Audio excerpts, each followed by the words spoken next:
Welcome back to your day one recap of the 2023 Dubai Airshow.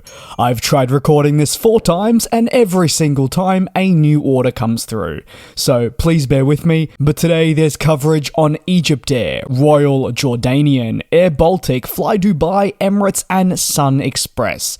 But as always, beginning with the newer topics and starting at Royal Jordanian, with the airline announcing a deal with Boeing to acquire more 787 Dreamliners. As part of a continued commitment to expanding and modernizing its wide-body operations, the company believes now is the right time to order these planes.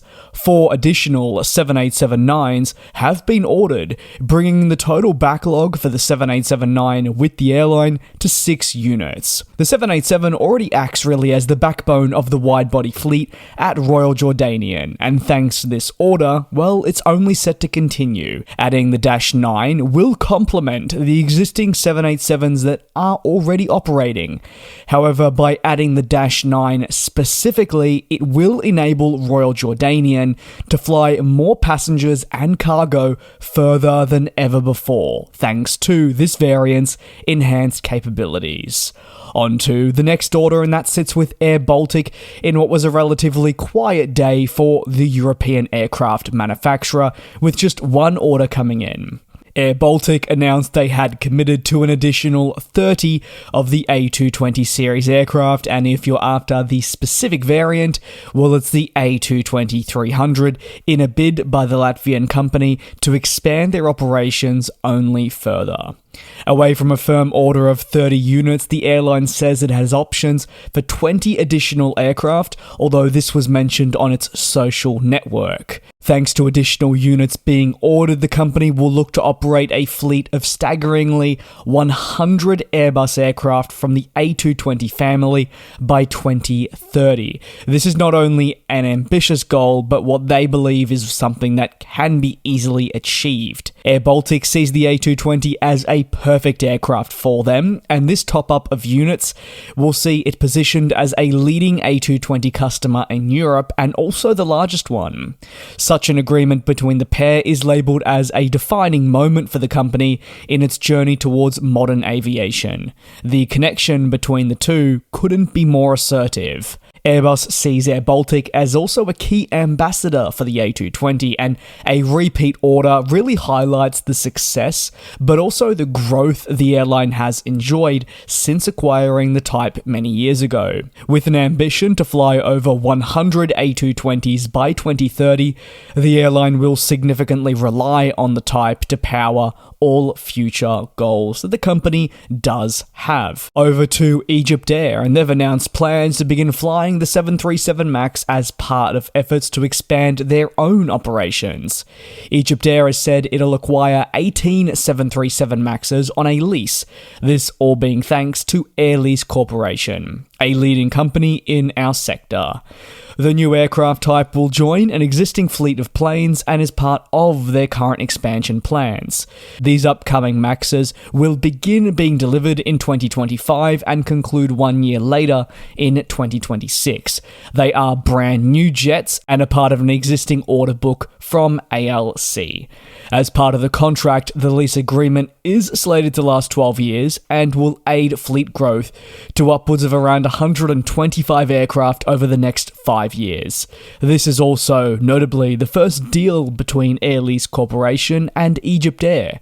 It's thus a landmark one and will help power future narrow-body fleet for the company. EgyptAir has 73 aircraft in service currently, but one of the key takeaways from the aircraft in their operation is just how expansive it is. They fly so many aircraft types, from Airbus to Boeing, converted freighters, and much more.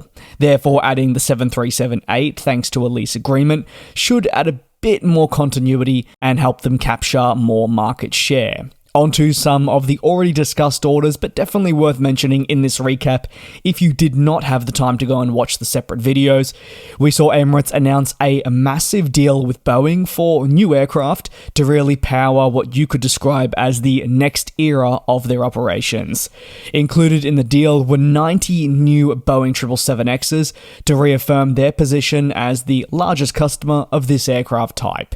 In terms of the specifics behind the deal, well, it's 55 777-9s and 35 of the 777-8s. It really does solidify the relationship with Boeing, which, let's be honest, has been pretty rocky in recent history, with multiple executives at the company threatening to cancel orders and so much more because of the delays incurred on the 777X program. There were also commitments for the 787 Dreamliner in what was a little bit of a confusing order switch and new order. Essentially speaking, the airline has re-added the 787-10 through adjustments. It's converting 30 787-9s to 20 787-8s and 10 787-10s. It will also add 5 new 787 Dreamliners as part of really the continued adjustments that we're seeing take place at the company. As I touched on in the separate video, the 90 777X orders are really crucial for the program in what has been a relatively quiet period in terms of orders, and it will alleviate some of the pressure Boeing has felt in actually securing new customers in a rather tricky climate. Over at Fly Dubai, they've made history by announcing a deal with Boeing for the 787 Dreamliner. You may ask, why is this historic for Boeing and Fly Dubai? Well, it is actually the first wide-body order Fly Dubai has ever placed and will pave the way for a massive transformation of their overall business. New destinations will now be within reach, and on top of that, the company will have additional capacity on routes that it may need. This will alleviate pressures felt on the 737 series, which is the only aircraft type they fly. In regards to specifics around the deal, well, there was a commitment for 30 787-9 Dreamliners, the perfect middle ground in a 3-variant series that is hugely popular with customers right around the world. The first order of the day came from SunExpress, who announced a commitment for up to 90 737 MAX family planes. As part of the deal, there were 45 firm orders and 45 options spread across 2 variants of the 737 MAX. That includes the 737-8 and the 737-10. I've now been up for 24 hours, so that is going to conclude the day 1 recap of the 2023 Paris Airshow. It was a day ultimately with orders left, right, and center. And one, I think you could quite firmly say, that was won by Boeing. They got a much-needed commitment for their 777X, further 787 orders, and of course, the ever-reliable and popular 737 MAX also slammed right back into headlines for the right reasons. Stay tuned as day 2 very quickly approaches. Thank you very much for the support. Please do take care and be safe, and leave any comments that you have down below. And we'll fly.